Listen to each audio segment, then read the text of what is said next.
The content provided on this channel is for educational and informational purposes only and should not be considered as professional, financial or accounting advice. इस channel पर फराहम करदा मवाद सिर्फ तालीमी और मालूमाती मकासद के लिए है और इसे पेशावराना मालियाती या अकाउंटिंग मशवरे के तौर पर नहीं समझा जाना चाहिए।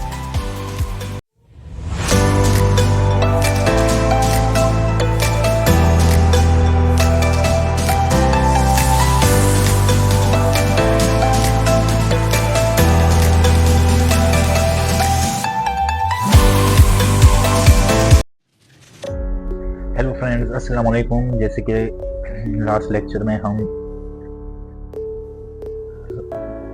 लाइबिलिटी को डिस्कस कर चुके थे, आज हम लाइबिलिटी को मज़ीद ब्रेक डाउन करेंगे।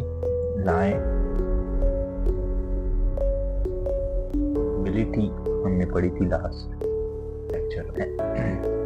लाइबिलिटी बेसिकली क्या थी? लाइबिलिटी एक थी ऑब्लिगेशन। लाइबिलिटी एक ऑब्लिगेशन थी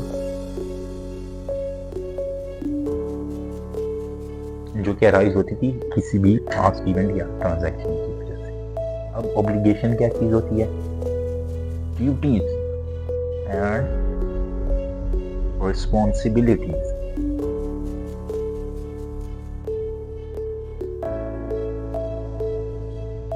जो कि एक कंपनी ने फुलफिल करनी होती हैं, जो उसके ऊपर पास्ट इवेंट की वजह से आ जाती हैं।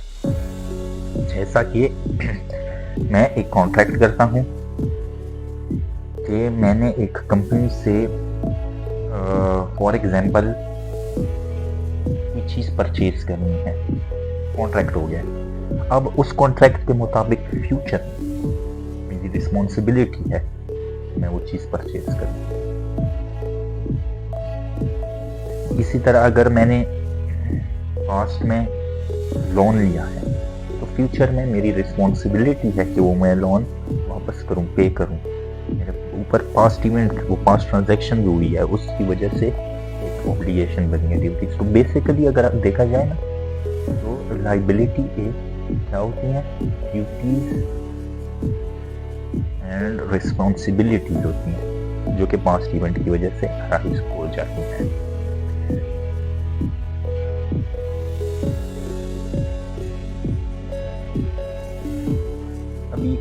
हम डिस्कस करते हैं कुछ टाइप्स हैं, वो भी हम देख लेते हैं ऑब्लिगेशन की कुछ टाइप्स।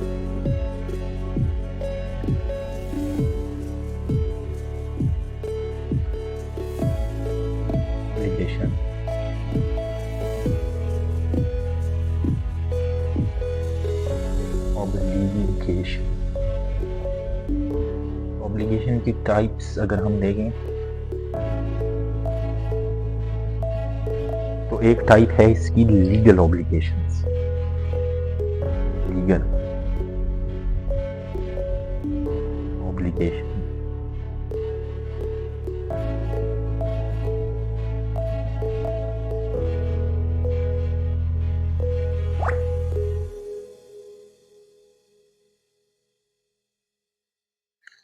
अब लीगल ऑब्लिगेशन क्या होती हैं ये भी देख लेते हैं। लीगल ड्यूटीज, लीगल रिस्पॉन्सिबिलिटीज, यानी लीगल ड्यूटीज, लीगल रिस्पॉन्सिबिलिटी जो आपके ऊपर जिम्मेदारी है, जो आपने रिस्पॉन्सिबिलिटी है, जो आपने करना है लाजमी, लीगल ऑब्लिगेशन है आपके ऊपर, ये लीगल लाइबिलिटी बन जाती है अगर इसको देखें तो। लीगल ऑब्लिगेशन ये होती हैं, नॉर्मली अराइज होती हैं लॉज की वजह से, लॉज बने होते हैं। लॉज या फिर आप देख लें कॉन्ट्रैक्ट्स जो आप करते हैं,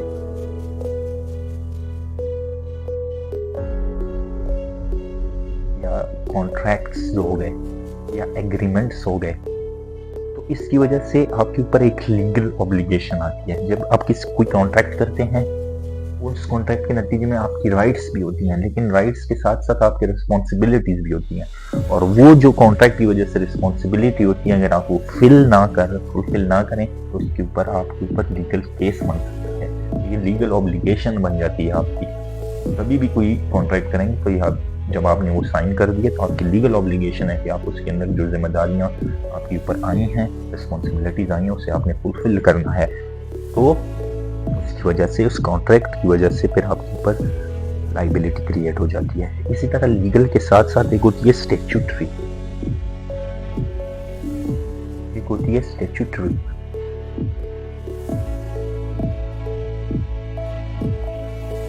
स्टैट्यूटरी ऑब्लिगेशन को भी हम देख लेते हैं। ये ऑब्लिगेशन जो होती है ना, ये नॉर्मली कोई भी अथॉरिटीज जो होती हैं,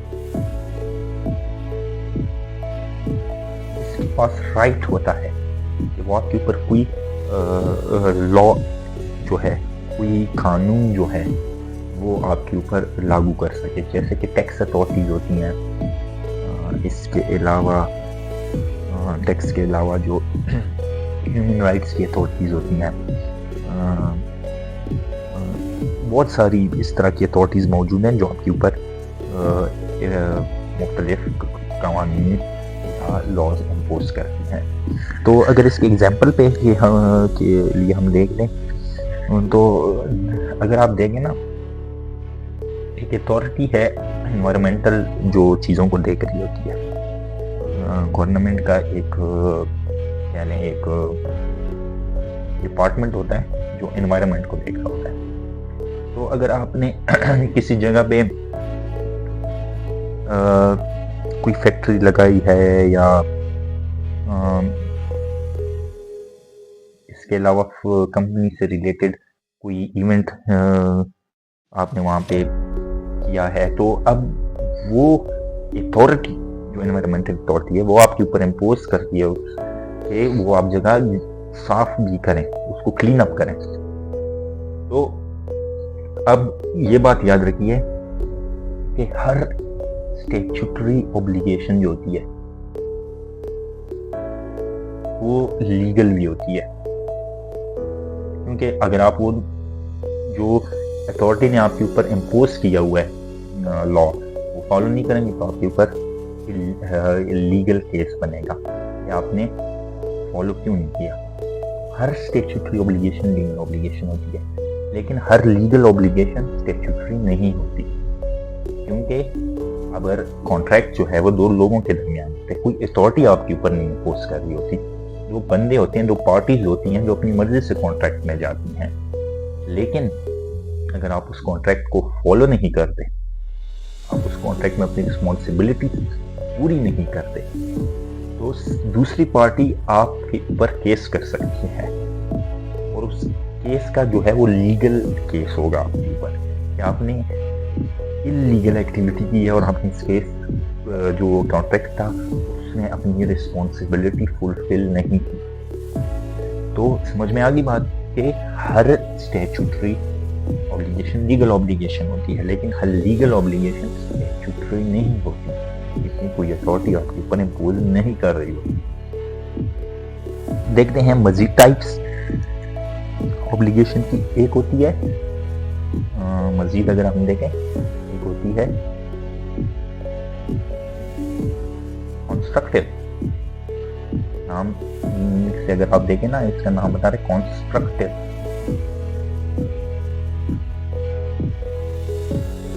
जो कंपनी मतलब खुद ही अपने ऊपर कंस्ट्रक्ट कर लेती है, जैसे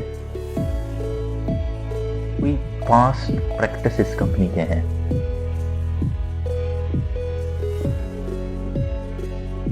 या कंपनी की अपनी ही इंटरनल पॉलिसी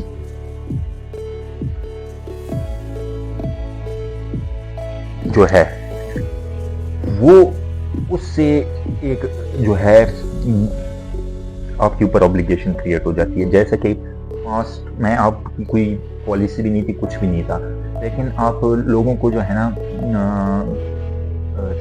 मतलब लोग चीज़ खरीदते थे और वो वापस करने आते थे तो आप वापस ले लेते थे। अब ये कंपनी में एक पास्ट प्रैक्टिस बन गई, यानी एक रिवाज बन गया था। तो अब लोग आपसे एक्सपेक्ट करते हैं, बाकी लोग भी जो कंज्यूमर्स हैं मार्केट में आपसे जो है वो एक्सपेक्ट करते हैं कि आप जब हम अपनी चीज़ लेके जाएंगे तो वो आप वापस ले लेंगे।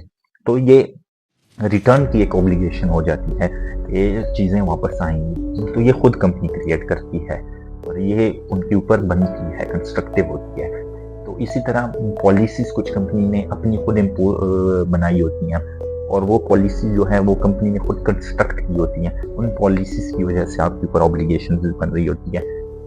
मुख्तलिफ पॉलिसीज होती हैं कंपनी की, जैसा कि हम अगर एक एम्प्लॉय को फायर करते हैं तो हम उसको जाते वक्त इतने पैसे देंगे। अब ये कंपनी ने खुद बनाई है, तो कोई भी एम्प्लॉय जो है वो जब छोड़ के जाएगा तो कंपनी के ऊपर लाइबिलिटी बन जाएगी कि वो उसको पे करे। तो ये होती है कंस्ट्रक्टिव ऑब्लिगेशन। कंस्ट्रक्टिव ऑब्लिगेशन यानी कंस्ट्रक्टिव ऑब्लिगेशन लाइबिलिटी क्रिएट होती है। एक होती है प्रेजेंट ऑब्लिगेशन। देखते हैं प्रेजेंट ऑब्लिगेशन क्या होती है। Present obligation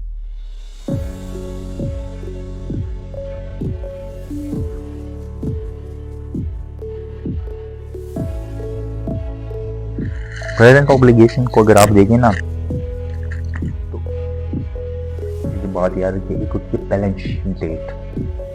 balance sheet date.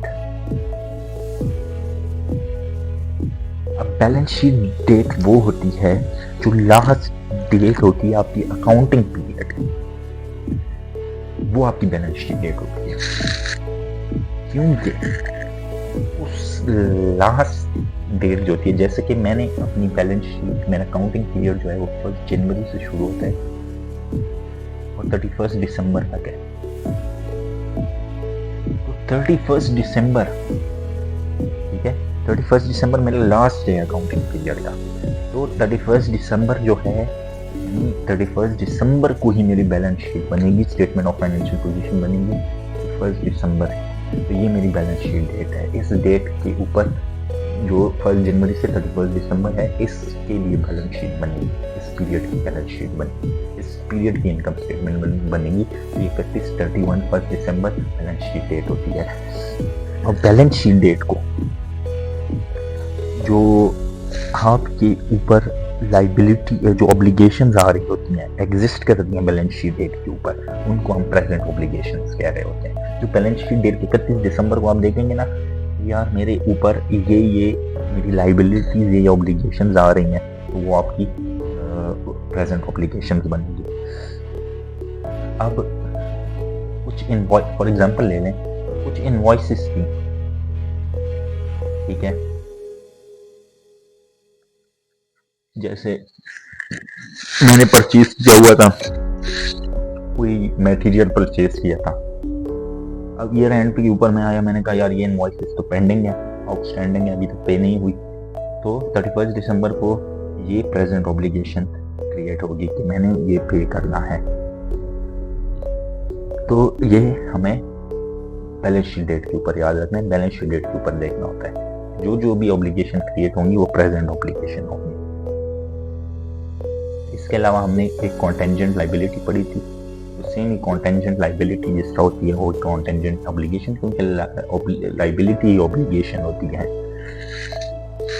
इसके अलावा अगर हम टाइप्स देखें, फाइनेंशियल होती हैं और नॉन फाइनेंशियल, ये 2 टाइप्स भी आप देख लें।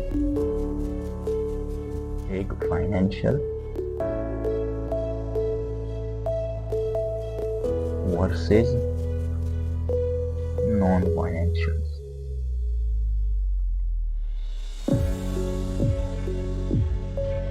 नाम से जाहिर होता है कि फाइनेंशियल ऑब्लिगेशन में आपने मनी ट्रांसफर करनी होगी। बात बात है, ये एक ऐसी ऑब्लिगेशन जिसमें आपने कैश, इसको सेटल करने के लिए आपने जो है वो कैश ट्रांसफर करना है, मनी ट्रांसफर करनी है, या कैश इक्विवेलेंट्स, तो कैश इक्विवेलेंट्स होते हैं वो आपने ट्रांसफर करने होते हैं। तो फाइनेंशियल ऑब्लिगेशन ये होती है जिसमें आपने ये चीज़ें ट्रांसफर करनी होती हैं। अब एक जो लाइबिलिटी है प्रेजेंट ऑब्लिगेशन, जो हमने अभी डिस्कस किया कि इनवॉइस आपने पे करनी, वो प्रेजेंट ऑब्लिगेशन फाइनेंशियल ऑब्लिगेशन है जिसमें आपने मनी ट्रांसफर करनी है। इस तरह कुछ नॉन फाइनेंशियल होती हैं। नॉन फाइनेंशियल में आपने गुड्स इसकी सेटलमेंट में हमने गुड्स ट्रांसफ़र करनी है या फिर सर्विसेज देनी है। इसकी एग्जांपल यही ले लें कि जब आप किसी से एडवांस में पैसे ले लेते हैं, ठीक है, और फ्यूचर में आपने उसको गुड्स देनी है एडवांस पेमेंट उसकी, तो वो जो गुड्स आपने फ्यूचर में ट्रांसफ़र करनी है तो आपके ऊपर ऑब्लिगेशन, आपने गुड्स ट्रांसफ़र करनी है, लेकिन वो नॉन फाइनेंशियल है क्योंकि पैसे वगैरह नहीं ट्रांसफ़र करने, गुड्स या सर्विस नहीं। तो इस तरह ये नॉन फाइनेंशियल हो जाती हैं। एक इसमें से होती हैं ऑपरेटिंग,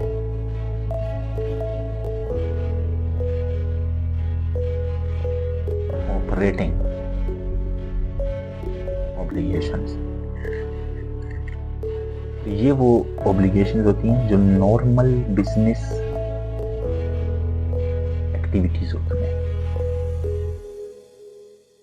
उनसे रिलेटेड जो ऑब्लिगेशंस होती हैं, नॉर्मल बिजनेस ऑपरेशंस जो होते हैं उनसे रिलेटेड, तो वो होती है ऑपरेटिंग ऑब्लिगेशन। आपको एग्जांपल से समझाता हूँ कि फर्ज करें मेरा बिजनेस है, मैं फर्नीचर बनाता हूँ, फर्नीचर का मेरा बिजनेस है और मैं लकड़ी खरीदता हूँ और उससे फर्नीचर बनाता हूँ। तो अब मैंने लकड़ियाँ खरीदी, समझ में आ गई बात, लकड़ियाँ खरीदी, वो लकड़ियाँ मैं अपने फैक्ट्री लेके आया, ठीक है। अब उस फैक्ट्री में एम्प्लॉइज काम कर रहे होंगे। अब ये मेरा नॉर्मल ऑपरेशन नहीं है, इसके अलावा एडमिनिस्ट्रेशन होती है कंपनी में, डिफरेंट डिपार्टमेंट होते हैं, लेकिन ऑपरेशन जो होते हैं ना वो कंपनी के बेस, वो कंपनी ऑपरेटिंग वो होती है, ऑपरेशन बिजनेस ऑपरेशन होते हैं जिसके बेस पे कंपनी चल रही होती है, जो मेन उसकी एक्टिविटी होती है। अब मेरा कारोबार है फर्नीचर बनाने का, तो फर्नीचर बनाने पे ही मेरी कंपनी चल रही है। अगर फर्नीचर ना बनाऊं तो एडमिन से तो मेरी कंपनी नहीं चलेगी। तो ये मेन जो बिजनेस ऑपरेशंस होते हैं उससे रिलेटेड जो ऑब्लिगेशंस होती हैं वो होती हैं ऑपरेटिंग ऑब्लिगेशन। इन्वेंट्री, ये मैं बात कर रहा था कि अगर लकड़ियाँ मैं लेके आया हूँ, अब उन लकड़ियों के जो मैंने पैसे देने हैं, तो ये मेरा मेन ऑपरेशन है, वो मेरी ऑपरेटिंग ऑब्लिगेशन होगी। इस तरह एम्प्लॉइज़ की सैलरी है, वो फैक्ट्री में काम कर रहे हैं, अगर वो काम ना करें तो ऑपरेशन नहीं चलेंगे, वो फर्नीचर नहीं बनाएंगे तो कहाँ से बिजनेस चलेगा। तो ये एम्प्लॉइज़ की जो सैलरी है ये भी ऑपरेटिंग ऑब्लिगेशन होती है। उम्मीद है आपको अब लायबिलिटी की समझ आ गई होगी डिटेल से। दफ़ा फिर जाते हुए मैं रिवाइज करता जाऊँ सिंपलेस्ट तरीके से। लायबिलिटी होती है, एबिलिटी होती है एक ऑब्लिगेशन, और ऑब्लिगेशन को हम कहते हैं ये ड्यूटीज होती हैं और रिस्पॉन्सिबिलिटीज होती हैं। समझ में आ गई बात। तो liability basically duties and responsibilities यही होती हैं जो कंपनी को सेटल करनी होती हैं फ्यूचर में, और ये अराइज होती हैं किसी खास ट्रांजैक्शन या इवेंट की वजह से। ठीक हो गया, आपको समझ आ गई लायबिलिटी की। अगर इसके बाद भी आप लोगों का कोई क्वेश्चन है तो कमेंट सेक्शन में लाजमी कमेंट्स करें। इसके अलावा मेरे चैनल को भी सब्सक्राइब कीजिएगा अगर आप मज़ीद इस तरह की वीडियो देखना चाहते हैं और अकाउंटिंग सीखना चाहते हैं मेरे साथ। तो इस सफ़र में आप मेरे इस चैनल को सब्सक्राइब करें, क्योंकि आपकी सब्सक्रिप्शन से मुझे हौसला मिलेगा और आपके लिए मज़ीद इस तरह की वीडियोज़ लेके आऊँगा। तो इंशाल्लाह नेक्स्ट जो है वो आपको साथ में लाऊंगा एक्सपेंसेस और इनकम, उसके बाद डिस्कस करेंगे, उसके बाद कैपिटल, और उसके बाद फिर हम सीखेंगे डबल एंट्री बुक कीपिंग, ताकि एक दफ़ा आपको ये टर्म समझ आ जाए तो उसके बाद हम बुक कीपिंग की तरफ जाएंगे। क्योंकि उसमें mainly assets, liabilities, income, capital, यही चीज़ें होती हैं। एक ट्रांजैक्शन को डेबिट क्रेडिट करने के लिए हमें पता होना चाहिए कि ये जो ट्रांजैक्शन हुई है इसमें एसेट क्या चीज़ है, लायबिलिटी क्या है, इनकम क्या आ रही है, एक्सपेंसेस क्या है और कैपिटल क्या है। और इसके अलावा इस लेक्चर में मैंने एक चीज़ का जिक्र किया था, कैश इक्विवेलेंट्स। उसके लिए मैं एक अलग से लेक्चर बनाऊंगा, आपको समझ आ जाए कैश इक्विवेलेंट्स क्या होती हैं। तो उम्मीद है आप लोगों को ये लेक्चर अच्छा लगा होगा। तो तो अगर आपको अच्छा लगा है तो कमेंट्स में और लाइक का बटन दबाएं। इंशाल्लाह आपके साथ नेक्स्ट टॉपिक में मुलाकात होगी। तब तक के लिए अपना ख्याल रखिए। गुड बाय, अल्लाह हाफ़िज़।